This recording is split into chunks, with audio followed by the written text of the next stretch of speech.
It was a Friday night, and Emma was home alone for the first time in months. Her parents had gone out of town, leaving her with the house entirely to herself.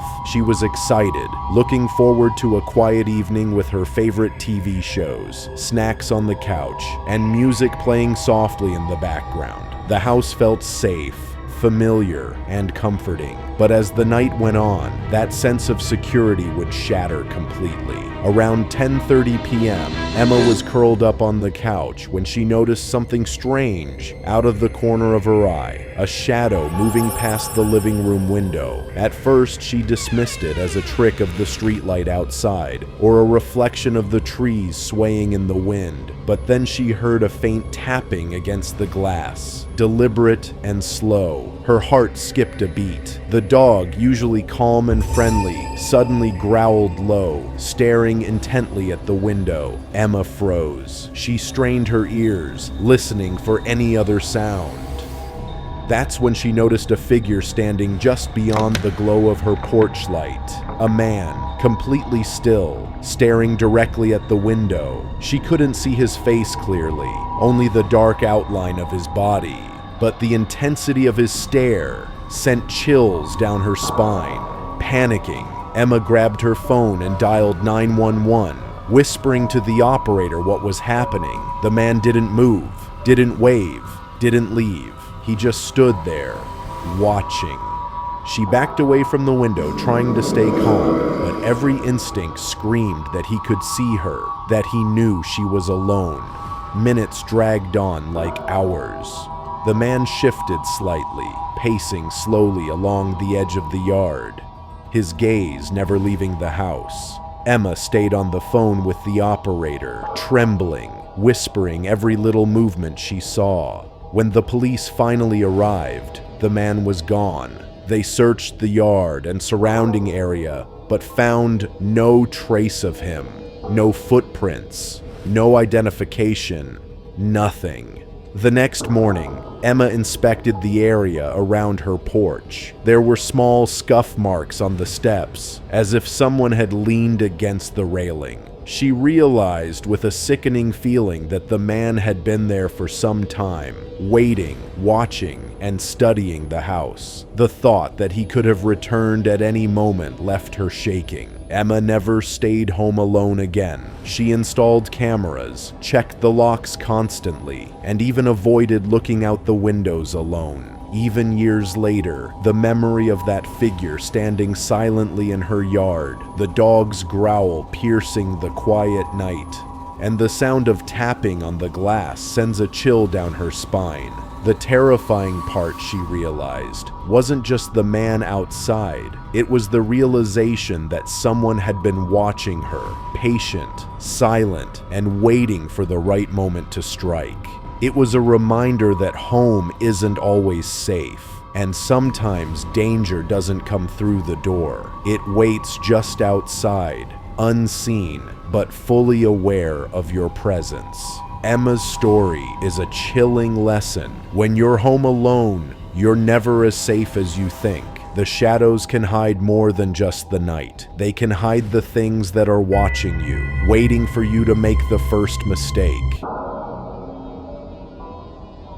Jake had just finished his homework and was settling in for a quiet night at home. His parents had gone out to visit friends, leaving him alone in the house for the evening. The house was unusually quiet, the kind of quiet that makes every little creak and groan seem amplified. Jake wasn't worried. He had been home alone many times before, but tonight, something felt different. Around 9:30 p.m., he was sitting on the couch, scrolling through his phone, when he heard it. Soft footsteps upstairs. At first he froze, thinking it might be his imagination. The house was old, and the floorboards often creaked when the temperature dropped. But the footsteps didn't stop. They were slow, deliberate, moving across the wooden floor above him. Jake's heart started to race. He called out, "Hello? Mom? Dad?"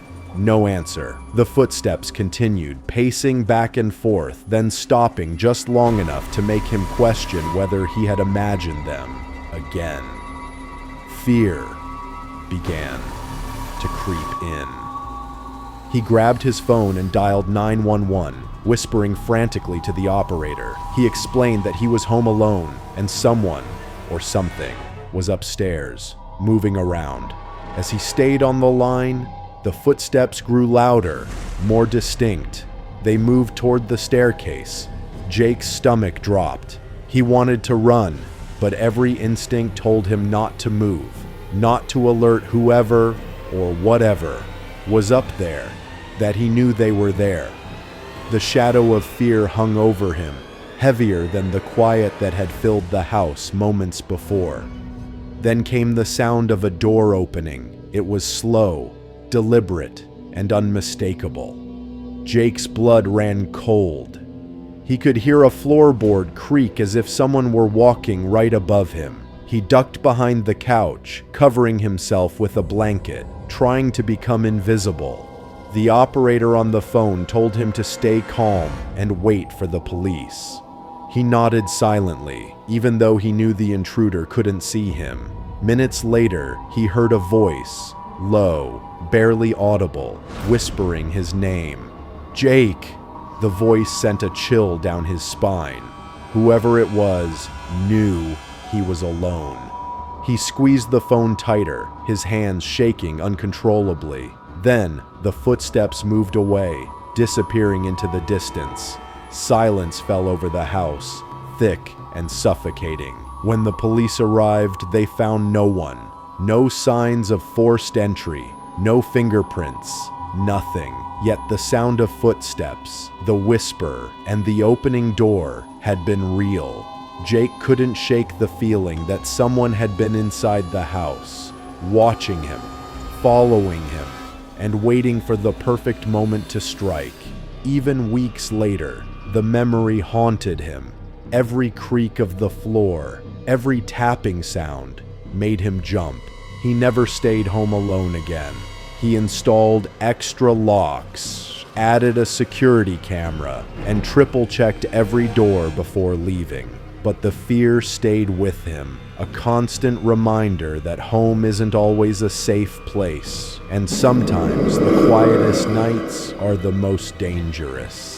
Jake's story is a stark lesson. When you're alone, it's not the visible threats you should fear. It's the ones you can't see, moving silently, waiting for the right moment, patient and calculating. Samantha was home alone one Friday night during a violent thunderstorm. The rain battered the windows, and the wind made the old house creak and groan. She had been reading in the living room when a sudden loud bang made her jump. Her bedroom closet door had slammed shut. She told herself it was just the storm, that the wind must have pushed it. But something about the sound didn't feel right. Minutes later, she heard it. Soft, uneven breathing coming from inside the closet. Her heart began to race, and she whispered nervously, "Hello?" The breathing stopped. She held her breath, waiting, eyes fixed on the closet door. Slowly, almost imperceptibly, it creaked open. When she looked inside, no one was there. Relief washed over her, until she noticed muddy footprints leading from the closet down the hallway toward the stairs. Panic set in. Samantha grabbed her cat and ran to a neighbor's house, knocking frantically at the door. She explained everything between shaky breaths. Her neighbor called the police, who arrived within minutes and conducted a thorough search of the house. They found no one, no forced entry, no signs of an intruder. The footprints and the door slamming remained a mystery. Even after the police left, Samantha couldn't shake the feeling that she wasn't safe.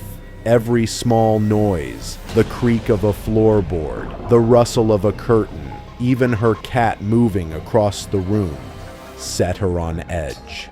She couldn't stay alone in the house anymore. She installed security cameras and motion sensors, but it didn't ease her fear. It felt like something, or someone, had been there with her, observing her every move, waiting for the right moment to make itself known again. Weeks passed, and Samantha noticed the unease never truly went away. She kept imagining the closet door moving on its own, the breathing returning, footsteps echoing softly behind her. Even friends who visited would comment on how tense she had become, how she would jump at shadows. She began sleeping with lights on, never letting herself be alone in any room for long periods. The terrifying part of the experience wasn't just the door or the footprints, it was the feeling of being watched. The awareness that someone had been inside the house, invisible yet present, testing the boundaries of her fear. The storm may have passed, but the memory stayed with her, a reminder that sometimes the things that scare us most aren't outside, they're inside, unseen, patient, and waiting. Samantha eventually moved, unable to bear living in the house alone. But the memory of that night, the sudden slam, the soft breathing, the footprints leading down the hall, remains vivid. It's a haunting reminder that home isn't always the safe place we imagine it to be. Sometimes the true terror is lurking silently in the shadows, watching, waiting, and knowing that you're alone. Samantha's story is proof that being home alone can bring fear in ways that nothing else can. It teaches a chilling lesson. No matter how safe your home feels, the silence can hide more than just the wind. It can hide something or someone waiting to turn your quiet night into a nightmare. Mike was 16 when his parents left for the weekend, leaving him home alone. At first, it seemed like the perfect opportunity to enjoy a quiet evening with video games and music. The house felt calm, ordinary, and safe. But by the time night fell, that sense of security would vanish completely. Around 10 p.m., Mike noticed something strange out of the corner of his eye, a shadow moving across the hallway. At first, he assumed it was a trick of the light from his TV, or perhaps a tree outside, casting a reflection through the window. But then he saw it again, a dark figure, slow and deliberate, pacing along the hallway. His stomach tightened, a cold shiver running down his spine. Before he could react, he heard it, a low whisper, barely audible, yet unmistakably his name. Mike! He froze. The shadow disappeared, but the whisper left him trembling. Then came the sound of footsteps, soft, deliberate, moving from room to room. They weren't random. They followed him, mimicking his movements, always just out of sight. Mike's heart pounded. He grabbed his phone and called a neighbor, whispering frantically, explaining what was happening. The neighbor told him to leave the house immediately and wait for the police. Mike's hands shook as he packed a small bag with essentials. Each creak of the floorboards made him jump, and every shadow seemed alive. The terror wasn't just that someone was in the house, it was the way they moved, silent and patient, waiting for him to make a mistake. When the police arrived, they searched the house thoroughly. The front door was unlocked, but no one else was found inside. There were no footprints, no signs of forced entry, nothing. Yet Mike knew what he had seen and heard was real. The footsteps, the whisper, the fleeting shadow, they had all been there. A presence he could neither explain nor ignore. In the weeks that followed, Mike couldn't shake the feeling of being watched. Even in other rooms, he imagined shadows shifting just beyond his vision. Every minor noise made him jump, and he rarely felt safe inside his own home. Eventually, he moved temporarily to a friend's house, unable to handle the lingering fear of someone or something moving silently through his home. Even after returning, he installed security cameras and checked every door and window multiple times each night. The fear never fully went away. The shadow, the whisper, the footsteps, though never seen again, remained vivid in his memory. A constant reminder that danger doesn't always announce itself. Sometimes it waits quietly, hidden in plain sight, patient and calculating. Mike's experience is a chilling lesson. Being home alone can create a false sense of safety, And sometimes the real terror comes from the things you can't see. Those shadows that move silently in the dark, following, watching, and waiting for the perfect moment to make themselves known. Emily lived in a quiet suburban neighborhood, the kind of place where most people felt safe enough to leave doors unlocked during the day. That night, however, safety was the last thing on her mind. She was home alone, curled up on the couch with her dog, enjoying the silence of the house. The only light came from a lamp in the corner, casting soft shadows along the walls. Everything felt peaceful until the tapping started. At first, it was faint, so faint she thought she imagined it. A soft, steady sound against the window pane. Tap, pause, tap. She set her phone down and leaned forward, listening. The dog's ears perked, a low growl vibrating in his chest. That's when Emily knew it wasn't her imagination. Cautiously, she crept toward the window, pulling down a single slat of the blinds. Her blood ran cold. A man stood outside in the yard, perfectly still, perfectly silent. His eyes were locked on hers, his face illuminated just enough by the porch light to see the blank, expressionless stare. He didn't knock, he didn't wave, he just stood there, watching. Emily's chest tightened. She stumbled back, her hands shaking as she grabbed her phone and dialed 911.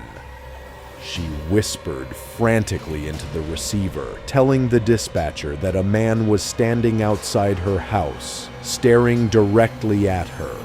The calm voice on the other end told her to stay inside, lock the doors, and remain quiet until officers arrived. Her dog growled louder, snapping at the air as if he too knew something wasn't right. Emily crept around the house, locking every door and window she could. Each click of a lock sounded deafening in the silence. She couldn't stop imagining the man hearing her every move. Minutes dragged by like hours. She risked another glance through the blinds, her heart pounding so hard she thought it might burst. The man was still there, but now he was pacing slowly along the fence line. His movements were unnervingly calm, his head occasionally turning back toward the house, as though making sure she was still watching. The tapping started again. This time on a different window closer to where she crouched. Emily froze, holding her breath. Her dog barked furiously, throwing himself at the blinds. But when she pulled them aside again, the man wasn't there. The yard was empty. Just as she thought the nightmare might be over, she heard footsteps on the gravel outside. Slow, heavy, deliberate. He was circling the house. Emily stayed low, clutching her phone, whispering prayers under her breath. The operator reassured her the police were on their way, but time moved unbearably slow. Finally, flashing red and blue lights cut through the windows. 2 officers pulled up, and Emily rushed to unlock the front door. They searched the property, the yard, even the woods at the edge of the neighborhood. But there was no sign of the man, no footprints in the damp soil, no fingerprints on the glass, nothing. The officers told her it was possible the man had run off the moment he saw the patrol car. But Emily couldn't shake the feeling that he hadn't run at all, that he was still there, hidden, watching. In the days that followed, she couldn't stop replaying the image of his face. Pale, emotionless, eyes locked on hers through the window. Every time she heard a knock at the door, every time she caught movement outside at night, her heart raced. She moved to a new home eventually, but the fear came with her. The most chilling part wasn't that a stranger had stood outside her house watching her. It was the silence, the patience, the knowledge that he had been there as long as he wanted, and she had no idea what he wanted, or what he might have done if the police hadn't arrived in time. Even now, Emily says the sound of tapping on glass makes her stomach sink. The watching eyes may have disappeared that night, but the terror they left behind never did. If these stories gave you chills, remember, you're never truly alone. For more terrifying true horror stories that will keep you up at night, subscribe to Creepy McGee and turn on the notification bell. Lock your doors, check your windows, and stay alert. Because sometimes the real horror is waiting silently just out of sight.